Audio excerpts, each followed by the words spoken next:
ഇപ്പൊ ശശി തരൂർ വരുന്നതിന് തൊട്ട് മുന്നായിട്ട് തിരുവനന്തപുരത്ത് MP ആയിരുന്ന ആളാണ് പന്ന്യൻ.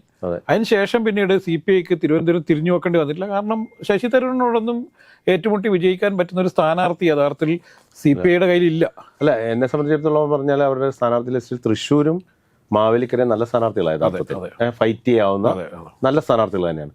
ആ തീരുമാനം തന്നെ മറ്റ് 2 സ്ഥാനാർത്ഥികളുടെ കാര്യത്തിൽ എടുത്താൽ മതി. കാരണം യങ്സ്റ്റേഴ്സിനെ പരിഗണിച്ച് അതിലേക്ക് കൊണ്ടുവന്നിരുന്നെങ്കിൽ ഒരു ഫൈറ്റിംഗ് മൂഡെങ്കിലും ഉണ്ടായേനെ. അതെ അതെ അതെ. ഇത് അങ്ങനെ ഒരു മൂഡിലേക്ക് എത്തിക്കാൻ പറ്റുന്ന ആളുകളല്ല.